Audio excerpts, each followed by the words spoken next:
Selamat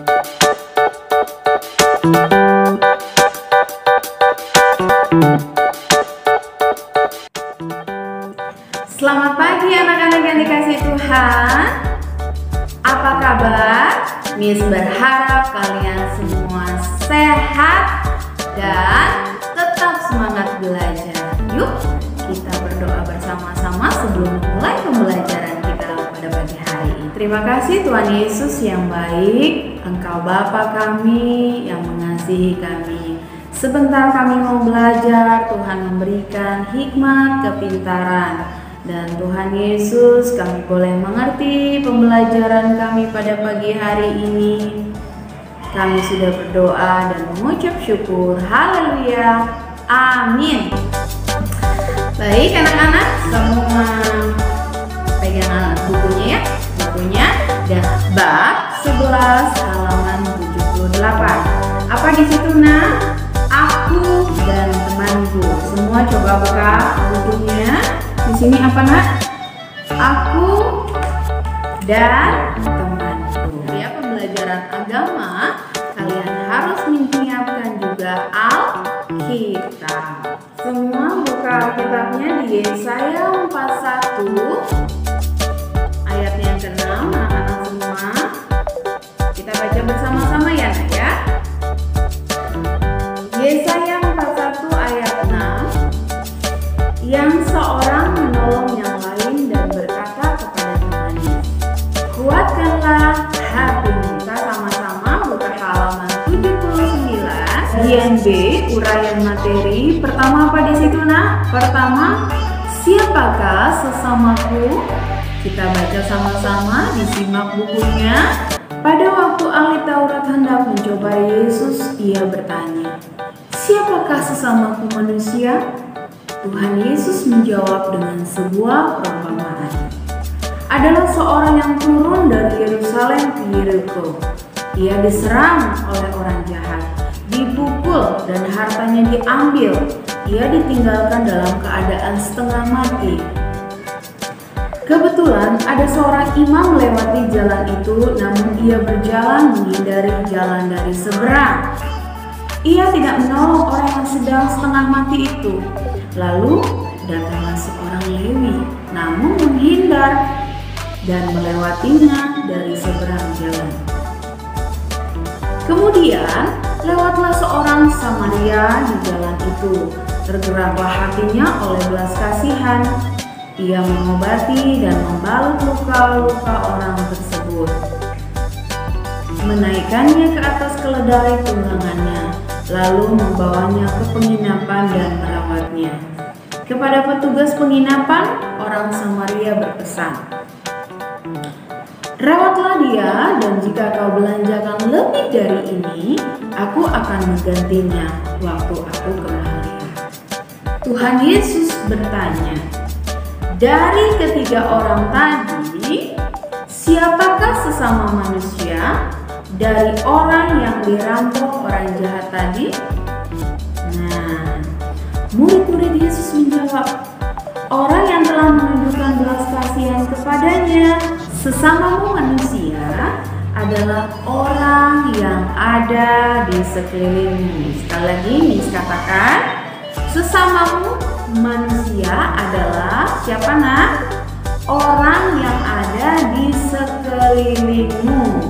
Bukan hanya keluarga, tetapi juga tetangga dan teman, atau siapa saja yang berada di sekitar kita saat ini.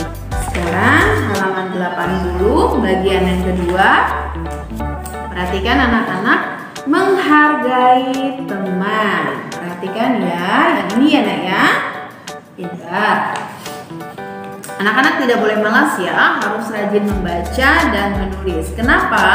Karena kalian sudah kelas 1, bukan TK lagi anak-anak ya. Kita baca yang bagian kedua, menghargai teman.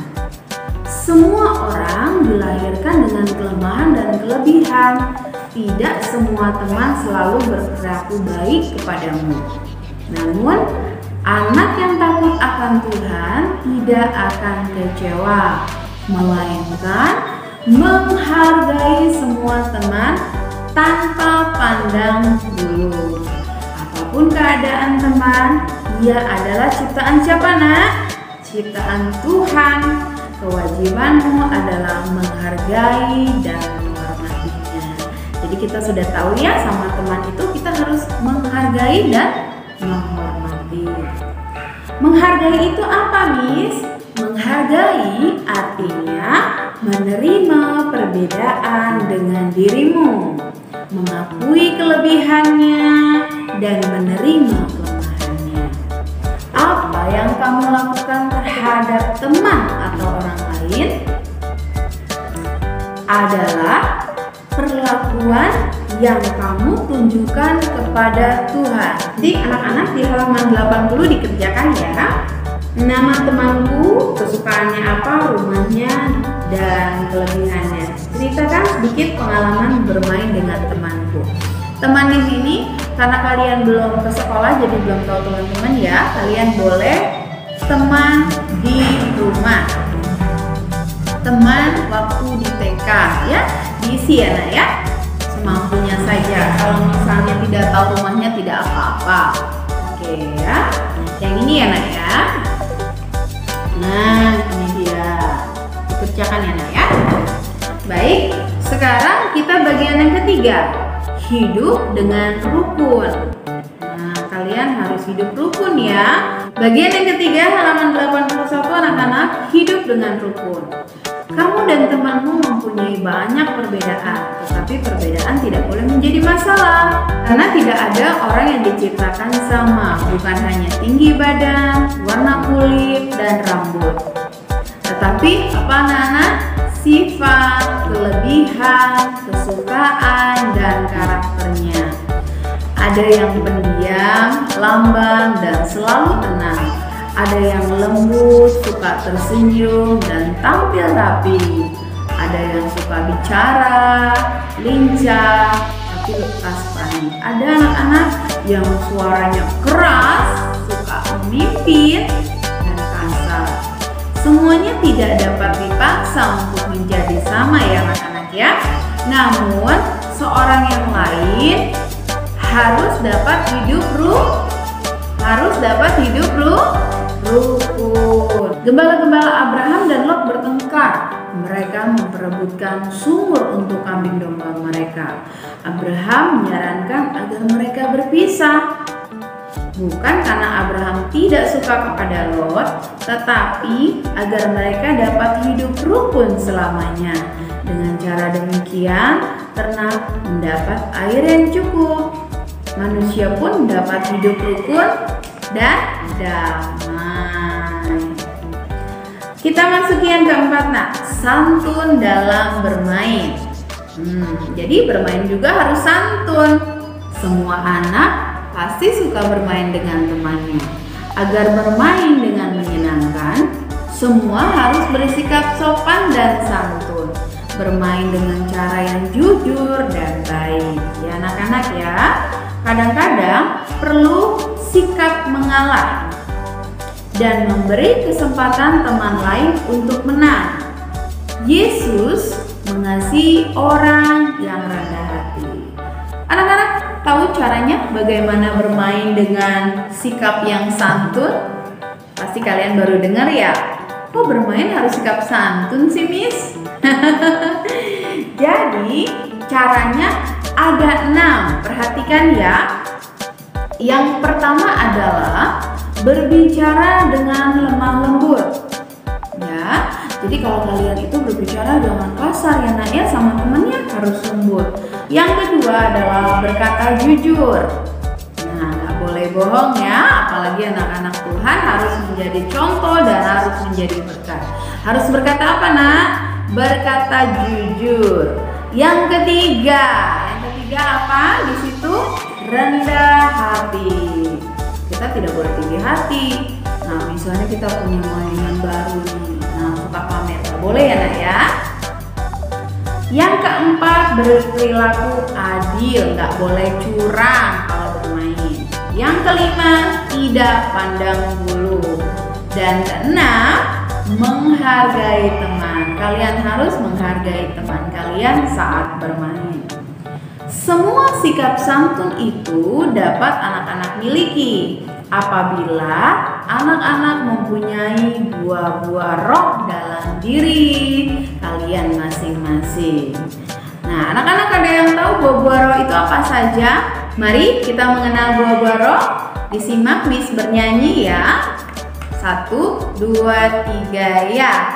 Kasih, sukacita, damai sejahtera, kesabaran, kemurahan, kebaikan, kesetiaan, kelemah lembutan, dan penguasaan diri.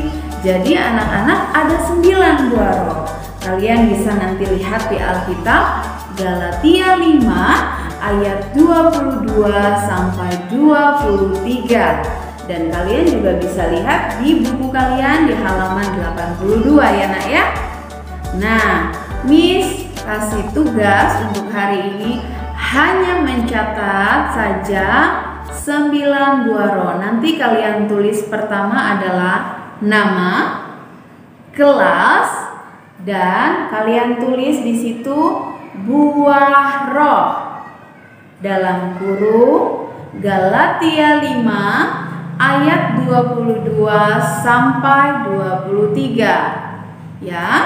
Kalian bisa lihat ya anak-anak di halaman 82 apa saja buah rohnya. Jadi buah rohnya ada 9. Nanti kalian tulis dan itu difotokan sebagai absen kalian pagi hari ini ya anak-anak ya. Dan tugas untuk PR-nya adalah kalian lihat halaman 83. Halaman 83 bagian E. Apa di situ? Hafalkan buah roh. Jadi buah roh itu 9. Kalian hafalkan. Nah, pelan-pelan saja. Sehari bisa 2 atau 3. Mudah kan anak-anak ya? Misalnya hari ini kalian mengingat kasih, sukacita. Ingat terus, kasih, sukacita. Besoknya lagi ditambah lagi damai, sejahtera, kesabaran. Begitu ya anak-anak ya. Kita sudah belajar semua. Sudah belajar ya. Tadi apa tema bab 11 kita? Aku dan temanku. Berarti kalau kita bersama teman itu harus apa tadi? Menghargai teman, hidup dengan rukun, dan santun dalam apa? Dalam bermain. Baca ya sama-sama Galatia 5 ayat 22 sampai 23. Yo, buka Alkitabnya ya. Galatia 5 ayat 22 sampai 23. Kita baca bersama-sama ya anak-anak ya. 1, 2, 3. Tetapi buah roh ialah kasih, sukacita, damai sejahtera, kesabaran, kemurahan, kebaikan, kesetiaan, kelemah lembutan, penguasaan diri. Tidak ada hukum yang menentang hal-hal itu. Jadi anak-anak nanti dihafalkan buah rohnya. Miss tunggu tugas video menghafal buah roh sampai hari Jumat ya. Sampai hari Jumat Miss tunggu video menghafal buah rohnya. Semua sikap berdoa yang baik. Bagaimana sikap berdoa yang baik anak-anak? Lipat tangannya, tutup matanya. Ayo, lipat tangan, tutup mata. Tidak terasa ya, pembelajaran kita sudah selesai. Lipat tangan, tutup matanya. Terima kasih Tuhan Yesus, kami sudah belajar. Engkau memberkati anak-anak-Mu, bukan hanya tinggal sebagai mendengar, tetapi boleh melakukan. Dan mereka boleh menjadi teman yang baik, yang mengasihi teman-teman mereka dengan tulus. Di dalam nama Tuhan Yesus, Kami sudah berdoa dan kami mengucap syukur. Haleluya. Amin. Tuhan Yesus memberkati. Tetap semangat belajar. Jangan lupa ya tugasnya tadi apa saja ya. Dah.